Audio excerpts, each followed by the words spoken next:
You asked me to show Bailey. Here's Bailey. Woof, woof.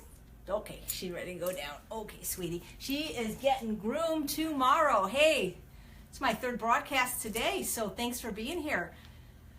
We are 0 still, 2. All right, but what's more important than how many are watching is if they can see me and if they can hear me. Oh, I can hear me on the other phone. So, all right, great. So, hey everybody, I'm Chef AJ and welcome to episode 36 of Weight Loss Wednesday, where I answer your questions about healthy, permanent, and sustainable weight loss. But before we get into the questions, I would like to thank Camp Ojai, this amazing t-shirt shop in Ojai, where I just had the privilege of speaking at the Oaks for the third time for this wonderful t-shirt. It says Namaste in Ojai, get it? And it's in my favorite color, purple. They have some really great shirts as well that I bought for my Melissa yoga teacher. My yoga teacher, Melissa, she teaches the best restorative yoga class in the world at Black Dog on Sundays at 5 and Wednesdays at 5:30.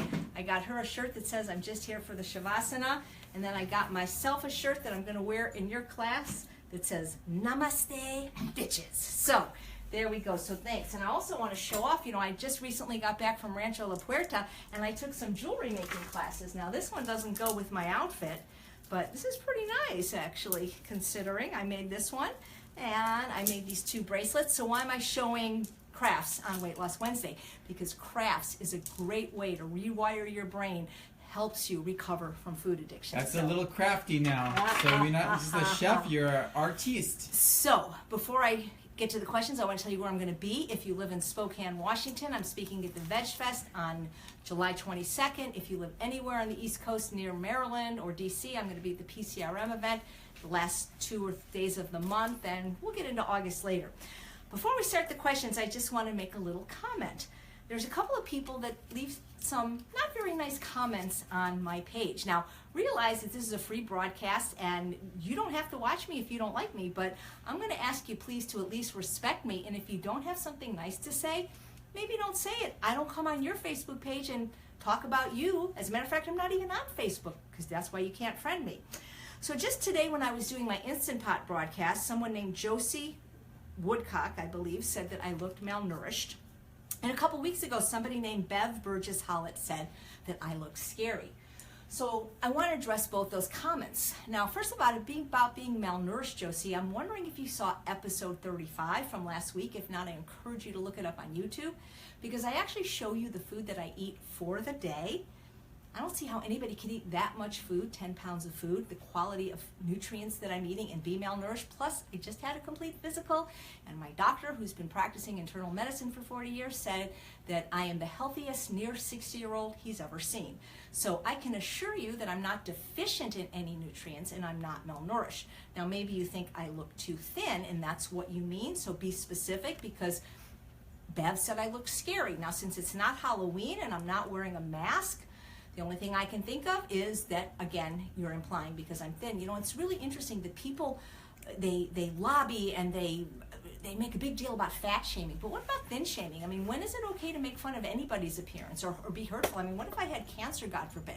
So I took these comments to the resident psychologist, Dr. Doug Lyle, who we all respect and admire. And by the way, if you have not listened to his podcast, Beat Your Genes, an evolutionary psychology podcast that he does with Nate G, he does it live every Wednesday night. You can listen on iTunes, you can listen on Blog Talk Radio at 8:30. Me and Eden listened last week. I even called in and asked a question. There's 72 or 73 episodes. Took me 18 days to get through them all because I didn't even know about the podcast, but it's fabulous. And if you don't want to book a session with him, which you can for $75 on his website, esteemdynamics.org, you can call in the radio show. So anyway, I did book a session with him, and I asked him, why am I getting these kind of comments, Dr. Lyle? Because when I weighed 200 pounds and smoked cigarettes and ate French fries in McDonald's, nobody commented at all. And here's what Dr. Lyle said. You see, we develop our worldview of what's normal by what we see around us. And right now, about 40%, which is almost 50% of Americans are obese. More than 3/4 are overweight. And about 1 out of every 3 children under 18 is obese. And so we develop our worldview of what's normal by what we see. And since now only 1 out of every 4 people we see is normal weight, that it makes sense that when you see someone that is not like everyone else, you think there must be something wrong with them. coupled with the fact that very few people actually can lose weight and keep it off. And I have maintained this weight now, 117 pounds plus or minus 3 at 5'6" for 5 years. So since almost no one can lose weight, when you see somebody, if you're comparing me to my former obese self, you see somebody that has lost weight, the first reaction is, well, then they must be sick. They're scary, they're malnourished, because the only explanation for somebody to really be able to lose weight and keep it off anymore is that they have cancer or they're using drugs like cocaine. So I understand now where these comments come from. That doesn't mean they're not hurtful, but I would appreciate it, since I don't come shit in your house, maybe you don't come shit in my house. So thanks so much. And again, as my mother always said, if you don't have something nice to say, don't say anything, at least on my page. Because if you keep doing it, I'm just going to block you. All right. So let's see some hearts for that one, guys. And please feel free to share. It really helps me out when I can get this information out to more people. Sharing is caring. You can push share now. You can subscribe to YouTube, Chef AJ. You can share that way. And of course, you can sign up for my mailing list at eatunprocessed.com, which is the best way to ask questions. And don't forget about the Vegas event, Labor Day. We have a few tickets left, but the hotel is going to sell out. We've had more hearts on this episode than we've had on other episodes altogether. Well, thank you. And I'm not even wearing shoes today. So no Eden, shoes. Hey, we've got no the whole shoe. family here. We've got Wednesday. Kitty, we've got Eden, we've got Bailey, and we've got you guys. So we try to get to your questions in real time if we can, but we have a whole list today. So Eden, let's get started. So Peggy says that she was impressed with last week's Weight Loss Wednesday, but she doesn't understand how anyone could afford to eat this much. Yeah, so what Peggy's referring to, if you didn't see last week's episode, I really recommend, if you could only watch 2 of the 37 episodes, is to watch 24, the vegetable episode, and last week, what I eat in a day, because I finally laid out all the food I eat in a day, which was almost 10 pounds of food. So I can understand that. However, they have already done several research studies to show that you can eat whole plant food very, very inexpensively. If you go to the Forks Over Knives website, Darshana Thacker did it. I believe Kenny was like $1.50 a day. She was able to eat this way. I just saw something on Facebook today, some Spoon University.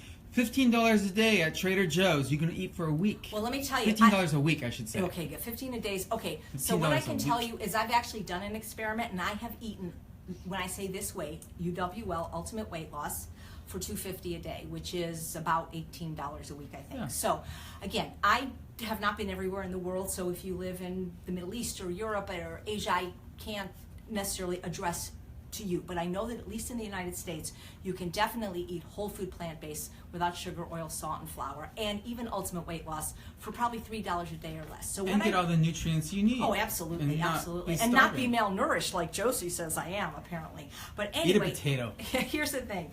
So I went to 4 stores this week, and I got some prices. I went to Ralph's, which is our equivalent of Kroger's. It's owned by Kroger's. I went to the 99-cent store, which may not be in your area. There's only 350 right now in the United States, but many towns have similar stores to the 99-cent store called things like the Dollar Store or Dollarama, things like that. I went to Walmart, and I went to Target. These are the prices that I got, and I did this all yesterday, by the way. So I found 5-pound bags of potatoes for $1.99. Now, it's true, if you want asparagus that's organic when it's not in season, no, you're not going to be able to do it this cheaply. But again, please refer to nutritionfacts.org. Dr. Greger's website. It is always preferred to eat conventional produce over eating processed food or animal products. I found bags of potatoes, 5-pound bags for $1.99. Yukon Gold, russet, and red potatoes. I found sweet potatoes, 2-pound bags for 99 cents. I found fresh, not frozen, carrots and celery, 2-pound bags, 99 cents each. I found apples, oranges, and pears that contained anywhere from 6 to 9 pieces of fruit and weighed 3 pounds for 99 cents. I found bananas for 49 cents a pound. I found 3-pound bags of rice for 99 cents. I found 1-pound bag of legumes for 99 cents. Frozen fruit like blueberries, 99 cents. 4 onions in a bag for 99 cents. And huge kabocha squashes that probably weighed 5 pounds for 99 cents. So, I mean, it's not expensive to eat this way. Here's the thing. They had frozen bags of vegetables in something called the family value section or family style. They were 4-pound bags of vegetables for, they were $1.99. So if you eat the 2 pounds that we recommend on Ultimate Weight Loss, you can do 2 pounds for 99 cents. You can do enough starch, 3 pounds of starch for about $1. I mean, you can do this very inexpensively. So I'm not going to buy that excuse that it's too expensive to eat this way, because If you think eating healthy is expensive, have you priced chemotherapy? Because I have. I volunteer with Bailey once a week at a cancer hospital, and each infusion is $100,000. And even if they have insurance, they've got pretty big copays. So I think that's just a myth. I think it's an excuse. You know, even if you were to go to the dollar menu 3 times a day, you could still eat this food and eat plenty of it. And if you want $1 million figure, you can't eat from the dollar menu, because the sooner you go to the Golden Arches, the sooner you reach the pearly gates. So it is not more. Oh, by the way, I didn't go to Vallarta. We're in Southern California. We have a chain of wonderful Latino markets called Vallarta. Some of them are called Super King. And it was actually less than this if I had gone there. It's just it's not close to me. They have bulk rice and bulk legumes, all different kinds, for 49 cents a pound. Get an Instant Pot electric pressure cooker, cook them up. It is not more expensive to eat this way. So I'm sorry, Peggy, I am respectfully disagreeing with you. And meat, dairy, eggs, Oh, oil. yeah. Those are luxury items. And they're unhealthy. And processed food is expensive too. Yes, I mean, you know. absolutely. So All right. Any comments on that, Kenny, or anything you want to add to it being expensive? People asked about, do you use canned foods? What about the aluminum in the cans? Yeah, well, so here's the thing. I personally don't. I mean, like, for example, I have one canned item that I really like called the Muir Glen salt-free fire-roasted tomatoes. They are in BPA-free cans. If you're worried, you can get canned tomatoes. You can use fresh. You can use tomatoes in aseptic packages or in jars or in boxes like Pommy, so you don't have to worry. So since I don't eat processed food, I really don't have anything in cans. Now, I always have some canned salt-free beans on hand for when I don't have a chance to cook them in the pressure cooker, but I really don't eat processed food. And if you had read my book on process, which I wrote 7 years ago, you would know that. So And we have a few people talking about the Dirty Dozen, and it's like, Sure, you know, you sure. can still eat healthy without the Dirty absolutely, Dozen. but the thing is you're always better off eating any kind of plant food, even if it's GMO and conventional, than eating organic animal products or processed food. So again, if you want to do this, you'll do this. If you don't want to do this, you know, if you want to do it, you'll find a way. If you don't want to do it, you'll find an excuse. And the fact that it's too difficult, too expensive, I address this in my book on process in a section called the yeah buts. Yeah, but. So it's not expensive to eat this way. It's more expensive to spend $500 a month on diabetes medicine. So, thanks for the question, Peggy. So Jem had a question regarding calculating daily protein. She said, my fitness trainer would like me to calculate my daily protein intake. I know that it's more straightforward with potatoes and legumes, but what about the vegetables? What is the best way to figure out the amount of protein in a salad or, say, a plate of steamed veggies? Also, what is the recommended daily protein count for a woman in her 50s? Any guidance on this matter would be greatly appreciated. So, I have a question for you, Jem. What medical school did your trainer go to? Because I'm not sure why this even matters. You know, in the Ultimate Weight Loss Program, we don't count anything. We don't weigh and measure our food, ourselves. If you're eating enough calories, you are probably going to get enough protein. I say probably because what happens often, especially I learned this since last week's episode when I showed how much food I eat, a lot of you guys are still under eating, thinking you have to be good little girls and eat less food to lose weight, which isn't true. I don't know how many grams of protein, but I will tell you this, that the time in a person's life that they need the most protein is when they're infants. And breast milk yet has less than 10% of the calories from protein. And if you really want the answer to this, there's a couple things you can do. You can get a great book on the subject called Proteinaholic by Dr. Garth Davis, where he explains what a myth this is, that there's never really been a single case of kwashiorkor, which is protein deficiency in the United States, unless the person was calorie deficient, which can happen in diseases like anorexia or in child abuse cases. You can go on the USDA has a nutrition database where if you really want to know how many grams and everything, you can look that up. I know when I wrote you back, I said, well, why do you want to know this? You said you were concerned about osteoporosis. Well, then what I would do is have a consult with one of the plant-based doctors, like Dr. Carrie Saunders, who's a PhD in nutrition. She's going to be speaking at the conference. She's wonderful with this. She can really help guide you. John Pierre does consults. He is not a doctor, but he's very proficient in this. And of course, all the True North doctors do consults, the medical doctors, through phone or Skype.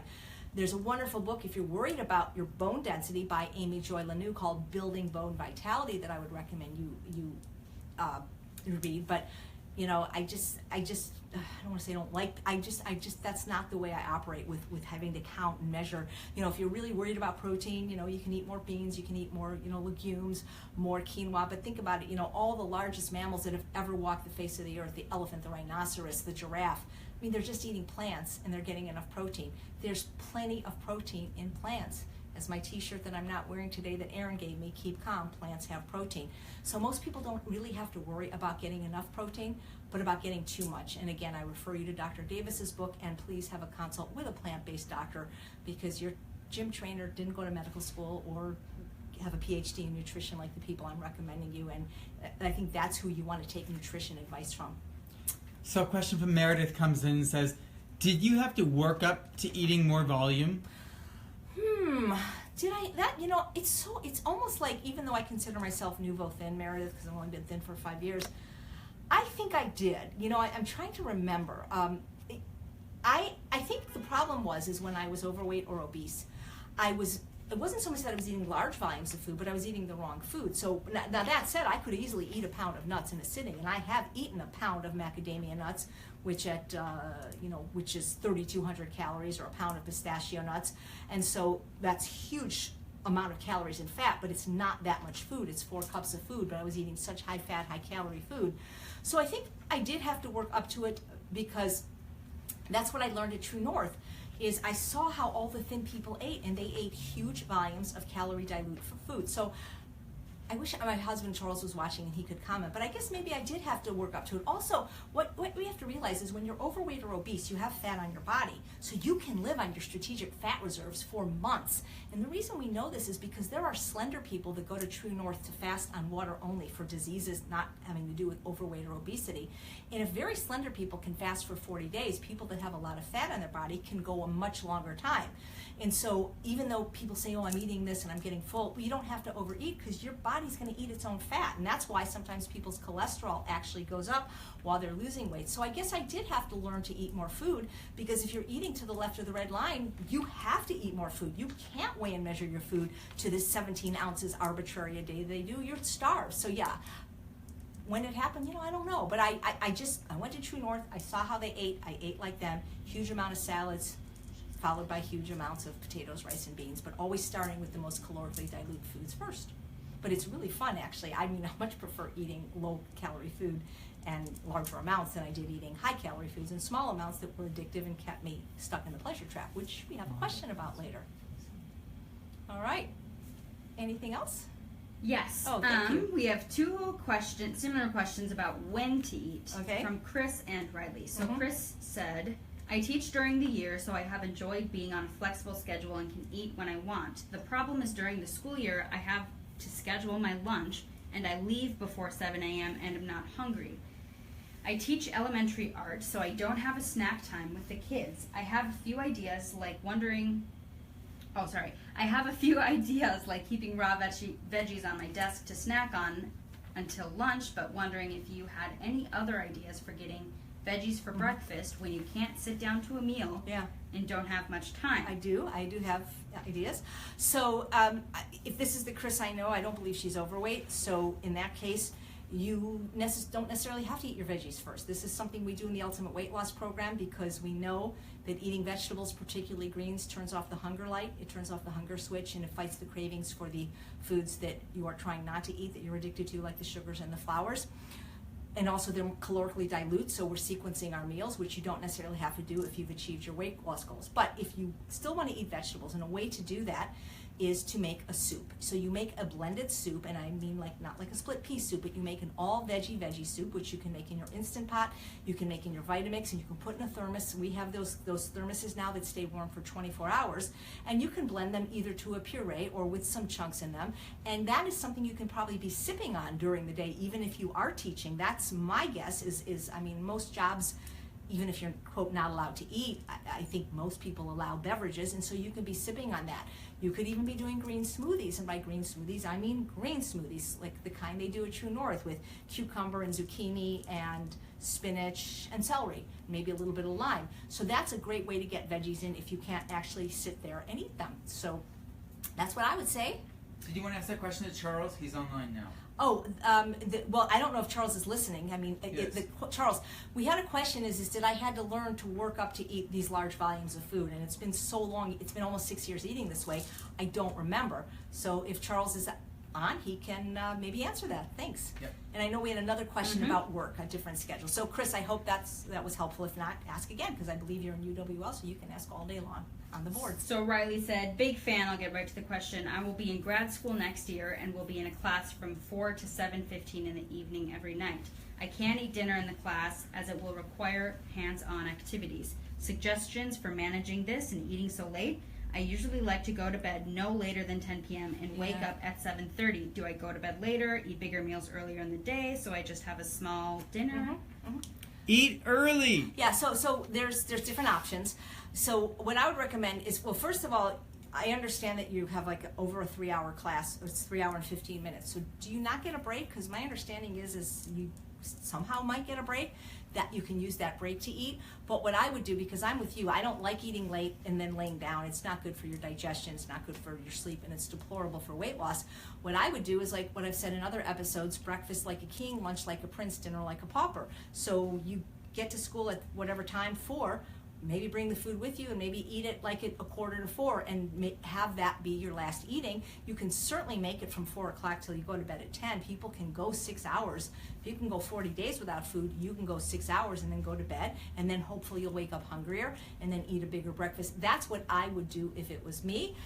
If you have to eat after class, I would eat something very light. You know, my motto, if you're not hungry enough to eat vegetables, you're probably not hungry, but then you might have to delay when you go to bed, because it's really not good to eat and lay down. So I think you can solve this. And you know, you say it's hands-on. I mean, when I went to college, you were allowed to eat at your desk, and I know that with a doctor's note, you can get permission to eat at your desk. So it is tough when you guys have jobs that don't allow you to eat when you want to. I think the best thing all of us can do, regardless of what diet style we follow, is to eat when hungry, stop when full. But I understand that life is such that that's not always possible. But know this, hunger is never an emergency. It is, you know, maybe if somebody was a brittle diabetic on injectable insulin, in that case, I'm not talking about them. For the rest of us, hunger's not an emergency. If you skip a meal, you won't die. You'll just be hungry the next day, and then you'll really look forward to eating your vegetables. How about drinking an extra glass of water at night before you go to bed? Well, then she'd have to get up and pee, Well, you know? but still, you fill your stomach up, Yeah. and it helps still. Right, but remember, Kenny, that water does exit the digestive tract very quickly, and we actually have a question about that later. Gotcha. So I hope you wrong. work it out, and congratulations on going to grad school. I'm curious to know what your grad school is, that it's hands-on. Like, are you a medical student doing autopsies, or, you know, anyway, Charles never came on, huh? To answer. How many hours before you go to bed should you so have your last meal? I mean, from the gastroenterologists I've interviewed, they say minimum 3, 5 is better. You know, our ancestors, when it got dark, they went in the cave to not be eaten. They probably didn't eat for another 12 hours. So really, especially if you suffer from reflux, minimum 3, guys. 5 is even better. So Greta writes, "Your pure gorgeousness, Lady AJ. Oh, really? I thought I was malnourished and scary. I have fallen in love with your vibrancy and intelligence for the past week when I discovered you. Well, Thank you so much for being here and sharing yourself. Anyways, I've been binging on your videos daily, and it made me want to join your UWL program. Join now. And only one question is stopping Operator, me. stand by. That's right. UWL begins with you. How could you only find me a week ago? Maybe it's because you guys are sharing. Share this broadcast right now. She said, only one question is stopping me. Will that work? Will the UWL program work for a person with a past of eating disorders, anorexia and bulimia? I am recovered weight-wise, but my head is still badly screwed up. Mm-hmm. I'm doing a raw vegan diet at the moment, pumping up the nutrients and volume. But as I have mentioned, my main issue is not the weight loss, but the clarity of mind and the food addiction issues. Mm-hmm. I wonder if having too much fruit for a sugar addict is truly a good idea. So, in your opinion, should I be joining your program? Won't that appear just another type of restriction for me? Well, let's put it this way. I don't think that UWL is more restrictive than a raw food diet. If anything, it's less restrictive, number one. And I do agree with you that I don't think eating all that fruit is the best thing in general, or for a food addict, or for somebody that is recovering from an eating disorder, because fruit is very healthy, but there's not the same satiety in fruit as they are in this wet starches like potatoes, rice, beans, squashes, sweet potatoes. And so I know there are people that are fruitarians and they seem to be okay with that, but what I've read about it, like on Dr. Furman's website that I'm a member of his forum, he says that people that eat high fruit diets often have mental and dental problems, and since it sounds like you already have I don't want to say mental problems because I had anorexia and bulimia too, but psychological problems, that it would probably be better to eat the starches. You know, John Pierre, who runs the program with me, said to me 7 years ago, until we fix this, we're never going to be able to fix this. And so bulimia and anorexia are both psychological disorders. They can be made worse by your food choices, of course, and I really recommend that you seek treatment in the plant-based world for these. And the person I recommend would be Dr. Doug Lyle, esteemdynamics.org. Consultations are $150 an hour, $75 for 30 minutes, which is very affordable. You can see if you resonate with him. He's helped so many people with anorexia and bulimia. I have had both. I believe I'm recovered. I mean, I haven't binged since 1985, and I haven't starved since even before that. You can see my story on the McDougall website or YouTube called From Fat Vegan to Skinny Bitch. So I do think you need some kind of psychological help. Now, as far as UWL, is it right for you? Well, we offer a 30-day money-back guarantee. So you can try it, and if it's not right, you get your money back and no questions asked. But the thing that's so great about UWL for most of the people is the support. Now, we do have maybe 10% of the people that buy the program and never join the support group because they are not people, maybe they're introverted people, maybe they're people that are famous or just don't want people knowing who they are, and they buy it and they do the program and they do great. But for most people, it's the support that makes the difference because people understand what you're going through. And we have people in the program that are currently active bulimics, binging, purging. We have people that are currently anorexic. Now, we don't like interview them, and we know this because they share this. It's not like we're seeking them out, because I believe that, especially with active anorexia, the UWL program is not appropriate for you.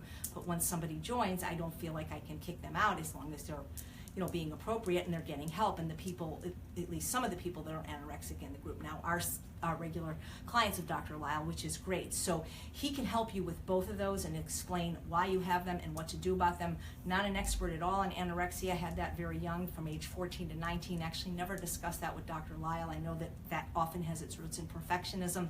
But oh my God, it was in Rancho La Puerta. So Debbie Boone, the singer of the famous song "You Light Up My Life," was there with her sisters. And when I was hospitalized for anorexia when I was 19, her older sister, Cherry Boone, wrote a book called Starving for Attention. And she was like the first person to come out as anorexic in a book. And I mean, it blew me away to meet her, because I said, oh my God, like when I was in the hospital, there was nobody to talk to. Your book saved me. It's like really, so everybody was going to Debbie Boone, the big star, and I'm like, I'm going to her sister saying, thank you, thank you, thank you. So both these conditions can get better. One of the things with bulimia is not eating starch. And so when people binge, it's because they're so afraid to eat starch. And Dr. Lyle can help you with that for sure. So I don't see UWL as restrictive.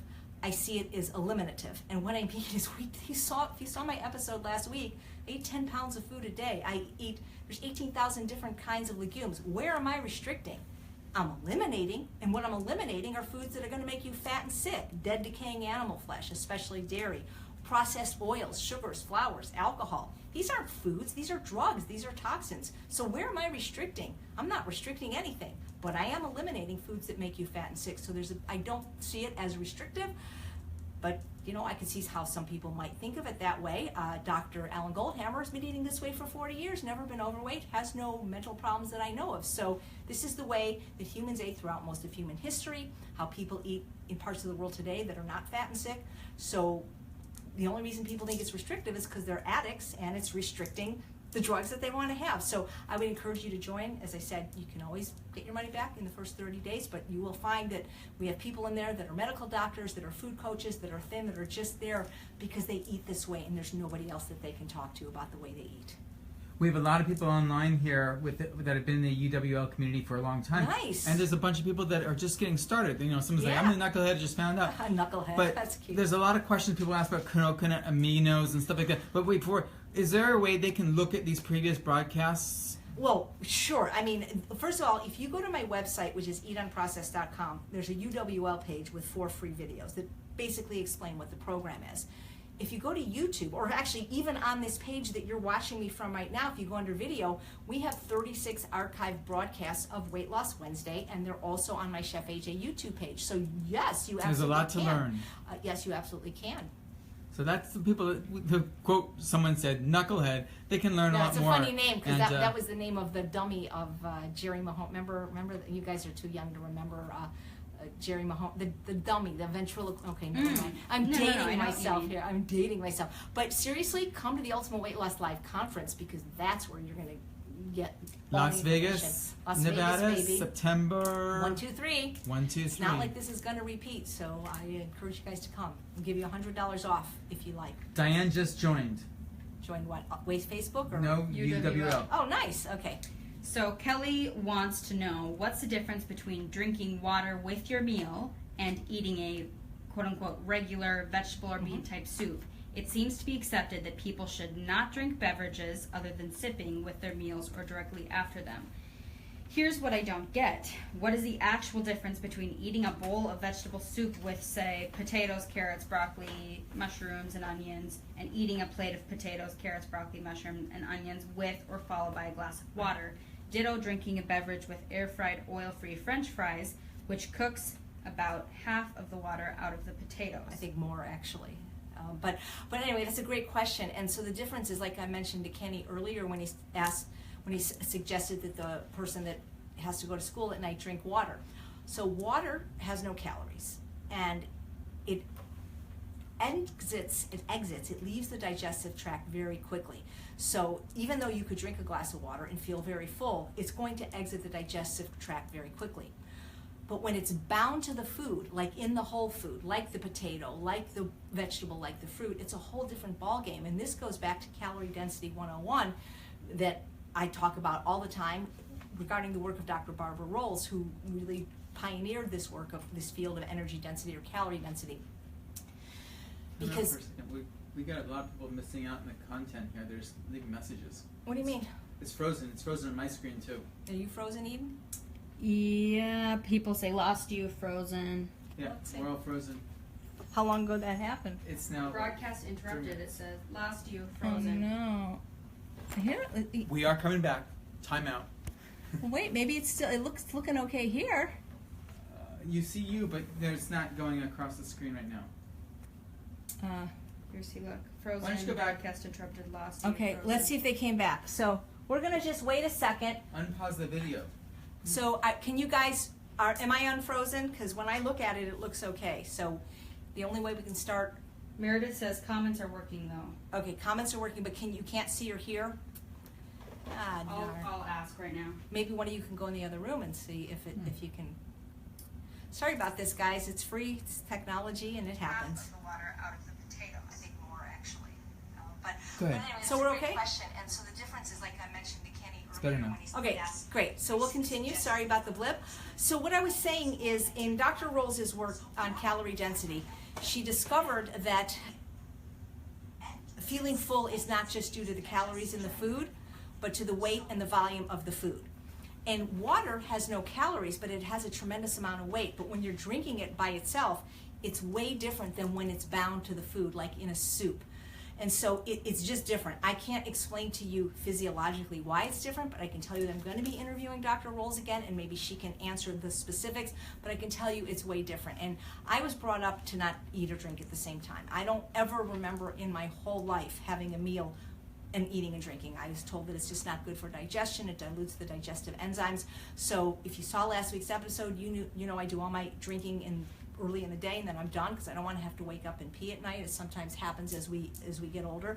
But I also never get thirsty because if I'm eating 10 pounds of fruits and vegetables a day, I'm getting plenty of water all day. And it's not like I'm exercising outside very much. I do exercise, but not like so much that I need to drink more. So I don't recommend liquids with food ever unless it's in the food, like in the case of a soup. I don't know why that's different, but it is, and it's definitely different to satiety, because when you have water in the food and you have fiber in the food together, they have to be bound together to create what's known as bulk, which creates satiety. So I had air fries for lunch, and they're delicious, but I'm telling you, it cooks out way more water than you realize because they were practically potato chips. So there really isn't very much water left in cooked food. Raw food, definitely a lot of water, and of course it depends how long you cook it. So you can't really make up the water in the food from the standpoint of satiety and fullness by drinking water with the food. So I recommend, if you're going to drink near a meal, you drink like 20 minutes before. That's about how long it takes to exit the digestive tract and then eat. So I hope that answered your question, and I will follow up with Dr. Barbara Rolls about the difference in satiety when the liquids are here versus when they're in the food. Mary wants to know if you work with people with high blood pressure. Although she is not 100% UWL, she has deleted almost all sorts of salt and oil, but uses small amounts of stevia. Other than being 100%, is there anything else she can do? Well, so when you say work with people, mainly I work with people in the Ultimate Weight Loss Program. I took private coaching off my website, and the only way I will do a consult is if somebody is in Ultimate Weight Loss or the Mastery Program, because it was taking too long to explain calorie density in the program to people. It would take me 90 minutes, and then I never got to really address the person's concerns. So, you know, if you really want a session, I'll do one, but I think it would probably behoove you more to go on the True North website, healthpromoting.com, and get a free session with Dr. Goldhammer. There is research on that website about fasting and high blood pressure. I don't know if you're overweight or not, but I know about 4 people now that were not overweight, but that had irretractable high blood pressure, even on a salt-free, perfect salt-free diet, and they still had to go to True North to fast to break that barrier. And so what I would say is, before saying what can you do if you're not 100% compliant, I would be 100% compliant first, because that's maybe all you need. You know, I had somebody contact me a couple weeks ago that wanted to work with me and on a monthly basis, and they said, I'm going to follow your program, except I'm going to have soda, alcohol, and french fries. And I said, well, then you're not following my program, so instead, why don't you just save your money and be 100% compliant, and then you're not going to need a session with me. So what I would say to you is, why not? You don't have to say you're going to do it forever. Why not just say for 21, 30 days, you are going to be 100% compliant and not have any of that, and see what happens with your blood pressure. If after that time it does not go down, then I think a session with one of the True North doctors, they do it Skype or phone, would behoove you. The thing is, stevia is just horrible. I mean, it's worse than sugar. I've said this in so many broadcasts, because even if it was good, which it isn't, you know, it goes through the same refining process as drugs and alcohol. When you have such an unnatural high level of stimulation from sweet, what happens is you end up craving the opposite, salt. It's like there's a yin-yang between sugar and salt, and that's why when you get rid of both of them, you get rid of the cravings. So my advice to you is, please just give 100% compliance a chance, and then see what happens. You know, the Ultimate Weight Loss Program is an abstinence-based program, and that a lot of people don't like that because people don't want to give up their drugs, but that's what works. Moderation doesn't work, at least not for an addict. So give it a try and see what happens. You'll be surprised at the success you can have. You mentioned Mastery Program. Yeah. Talk about that for a moment. What's Well, that? yeah, we're going to unroll the next one at the Vegas conference. This is a small group coaching program for people that are already in Ultimate Weight Loss that John Pierre, my partner, and I run from anywhere from 3 to 6 months, where it's a small group, like I think it was 18 this time, and I don't remember, maybe it was 12 the last time, and it's just where they get a lot of interaction with us through private phone calls and these Facebook Lives that go just to them, and they actually form really amazing bonds and friendships, and there's homework, and it's people have.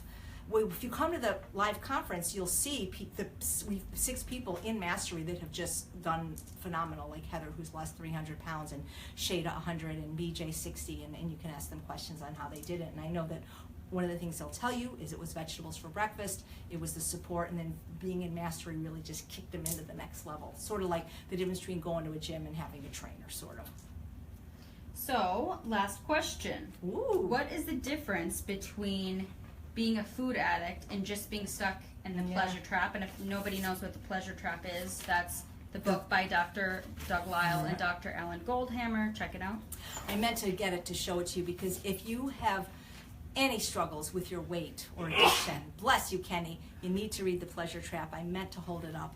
And that's a question came from Susan in UWL, and it's a great question. And so I contacted Dr. Lisle this morning because I know what I believe the pleasure trap is, but he's the author. Him and Dr. Goldhammer coined the term, and I wanted to get it from his mouth, from his lips, so that I could actually say what he says the pleasure trap is before I answer this most excellent question from Susan. So Dr. Lisle says, the pleasure trap is a trap that happens when we experience an artificially pleasure-enhanced stimulus, like rich food or drugs, And we want to have those rather than the normal healthy stimuli that was natural. We want carrot cake, not carrots. Apple pie, not apples. So that's the definition of the pleasure trap from the author. So the question say it again.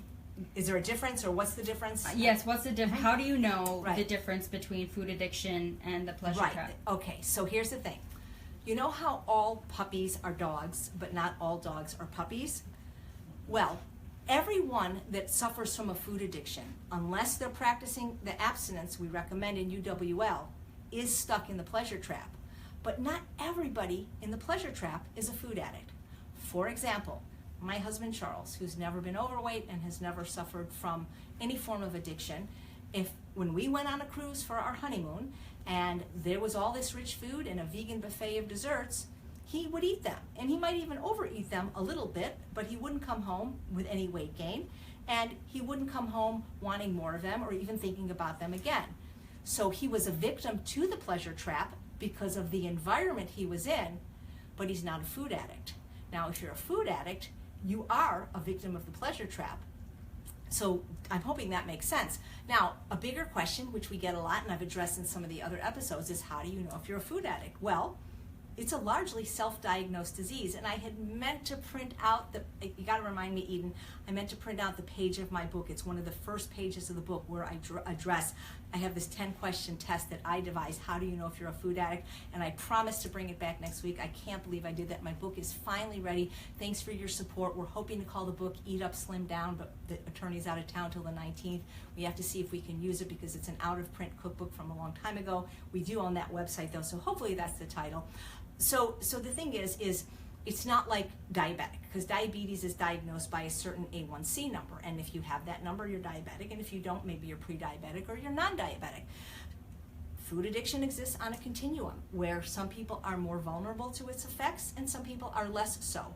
And it also changes. So again, when I go to Rancho La Puerta for 8 days and I'm just meditating and exercising every day and eating organic food from the garden and have no stress, you could walk by donuts all day and I don't care. But if I'm in a car accident or my dog dies or my husband and I have a fight or my mother-in-law is mean to me, then I'm going to be more vulnerable. And so that's the thing. So that's why there is no test for food addiction. I mean, a blood test can tell you your A1C. There is no test because it's not static. It's fluid. And the thing is the longer your abstinence, in some cases it gets better when you're around things, but sometimes it's actually more difficult because the longer you're away from it, the more likely you are to get a more pronounced effect if you do relapse. And I talk about this a lot. There's a word for it. I don't know what it's called. I call it the Philip Seymour Hoffman effect, because he was abstinent from his heroin addiction for something like 23 years, had a drink of alcohol, which not a good idea if you're any kind of addict, and then next thing you know, he was dead from a fatal heroin overdose. When you're using every day, when you're using sugar every single day or coffee or any substance every single day, and you can't go without it for a day, a meal, or even an hour, you're really not getting much of a high from it. You think you are, but the dopamine, if you're getting it all, lasts about 3 minutes. You're mostly using to avoid the pain of withdrawal. Now, the first time you use these drugs, whether it's a McDonald's meal or whatever, you get a blast of dopamine so high and so unnatural that you just become, in a way, addicted to it almost immediately. But when you use it every day, and especially for years, you've habituated to it.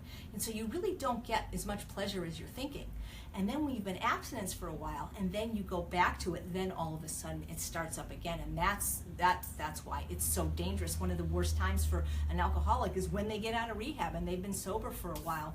And it's interesting because I think part of the problem with food addiction is that nobody likes to be considered an addict. Nobody likes that word. But what else would you call it? I mean, if you drink coffee every morning and can't not drink it, then you're a caffeine addict. And if you have to smoke cigarettes, then you're a nicotine addict. And if you have to eat sugar and flour every single day and you can't, and when you even think about stopping, there's so much discomfort, and when you stop, you have horrible headaches or irritability or mood swings. Then what is it? So, I'm very direct. I like to say what things are, but people don't like that word. And food addiction isn't a great word because you can't really be addicted to food or eating, but you can be addicted to the drug-like effect of certain foods, like flour, like sugar, like alcohol. So, are there any questions live? If not, I will talk about one other thing that I learned today that I'm not going to articulate as good as I can because I haven't watched the video, but I have something exciting to share. Well, after you mentioned the Mastery program, Susie said only 6 Mastery people have done well. No, not at Yeah, all. so It's just that we can only pick 6 for the panel. The stage is only so big. Not at all. But we picked 6 that, first of all, some people are shy in private and they don't want to come on stage in Vegas. No, I mean, all of them would be more than suitable for it, but not everyone is comfortable speaking in crowds. And generally when they're going to do this, we do a little Skype interview with them to make sure, because they're going to be they're going to be doing this. Not everybody's comfortable doing that. No, not only 6 people in Mastery or in UWL have done well. Hundreds have by now, And when are people going to find out about the pricing on the Mastery? We're gonna unveil it in Vegas September 1st, because we don't have the dates now. We haven't decided if we're gonna start it October 1st or January 1st. So I'm gonna share briefly, if there's no more questions, something I learned today that blew me away. And I'm not gonna be able to say it as articulately as the doctor that taught it to me, but I think it's important for you guys to know. And hopefully she'll write a book or at least a blog post about it. Her name is Dr. Rosanne Oliveira, the smokingest hot doctor in the plant-based movement. She does the blog. Kenny's like, yeah, unfortunately she's taken. But she's spectacular, and she does the UC Davis Integrative Medicine blog. She teaches lifestyle medicine at that university. And this is my second time interviewing her. She's spoken at Healthy Taste events. And she has an extraordinary story because she's an identical twin, and she's also a geneticist. And she's doing research with her and her twin sister, because up until the age of 20, they ate the same, they weighed the same, and then their paths separated. One went to Germany, I don't remember the other one went. So the sister of Rosanne gained 50 pounds and has been having a hard time losing it. And so they're working together to lose it, but she's doing all this research and she's tracking things and things like that. So one of the things I always say is that if it works for you, do it, seriously. But that when you listen to people, think about not where they came from, but here's the thing. So one of the things in the Ultimate Weight Loss Program that we don't recommend for most food addicts is nuts. Now, we're not telling you not to eat omega-3 fatty acids, but we're saying that we discovered that for most people, nuts are a trigger food because they're so tempting, they're so delicious, that even nuts like Brazil nuts that most people don't want, once we get that fattiness, we just want more and more, and it just perpetuates the desire to eat more high-fat food and overeat. So we know that the plant fat sources that are highest in omega-3 fatty acids are the walnuts, the flax seeds, and the chia seeds. And we're perfectly fine for people having the flax and the chia, unless they're a trigger for you, because we don't think you should have anything that's a personal trigger. But most people can tolerate a tablespoon of flax seeds on their oatmeal or their salad, or chia seeds. Most people, some people can't, believe it or not, in which case we recommend that they get a blood test to test their omega-3 fatty acids, and or consider supplementing with DHA or EPA if appropriate. And again, the True North doctors can help you with that. But so many people fail and struggle because they won't let go of the nuts. And I know I was one person that for a year before starting Ultimate Weight Loss, because I was convinced that you had to have these every day. I was eating literally an ounce of walnuts every day, weighed and measured. I wasn't cheating, I promise you. And I didn't gain any weight, because I'm not telling you that nuts will make you gain weight, but I couldn't lose any weight until I went to no added fat. And I have not eaten any added fat in my diet for almost 6 years now. And so far my omega-3 fatty acid levels are fine. I'm due to get them checked again when I'm at True North in August. And if you're in Santa Rosa, I'll be speaking there August 21st through 23rd. So, I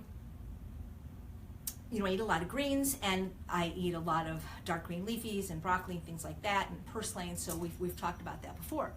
So I've always felt like I was being almost shamed by some of these plant-based doctors, like there's something wrong with me, that why can't I eat an ounce a day and not be fat or gain weight?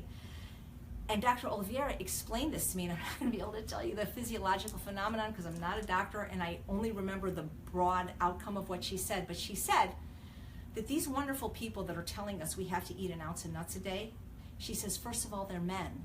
And it's a way different ball game if you're male or female as far as fat. And she said, second of all, they have never, ever been overweight. And that's what I've been saying for years. And so she explained that if you've ever been overweight, especially by 30 pounds or more and lost it, that it is so much more difficult for you then to eat things like high-fat foods and not put the weight back on. And I don't understand the physiological mechanism. If you want to see the interview, you've got to sign up for my website at Eat and Process. We're going to send it out sometime within the next 3 weeks. But it just made me feel so good that maybe there is something wrong with me, but there's not something wrong with me and all the others in Ultimate Weight Loss that just can't seem to reintroduce nuts or other high-fat foods. And she explains this really well, that why especially people that have lost weight need to be on a very low-fat version of the plant-based diet. And it's fine to include a tablespoon of flax or chia if you safely can. If not, get your blood tested or a supplement with DHA EPA. So it was wonderful to hear that if you are an overweight female, do not be listening to a thin male that has never had this problem, that has never suffered from emotional eating or food addiction or ever having to lose weight, or even a female if they've never been overweight, because they're looking at research, they're not looking at us as people. And the amount of mental anguish and discomfort that we get from trying to eat these high-fat foods are going to shorten our lives as much as not eating nuts. And so I read one research article, and by the way, every research article I've read for nuts or coconut, it's funded by that industry, number one, so there's a clue right there. So today the article I read said that you live 2 years longer if you eat nuts. Well, I don't care if I live to 118 instead of 116, really. My morbidly obese brother ate nuts every day and didn't help him. So again, don't major in minor things. Eat a whole food plant-based diet, preferably without sugar, oil, and salt, and flour, and alcohol, and you'll be fine. Any more questions? Otherwise, we can end a bit early today. We're going like this, wrapping it up. So please consider sharing if you like these videos. If you have a question, go to eatunprocessed.com. Sign up for my mailing list. You'll find out where I'm going to be the next couple months. And thank you so much for watching episode 30. Is this 36 or 37? Is 37? I think 37. 37. I think I wrote 36. But thank you so much for watching episode 37 of Weight Loss Wednesday. I'm Chef AJ, and I truly believe you can have both the health and the body you so richly deserve. Thanks for watching. Take care.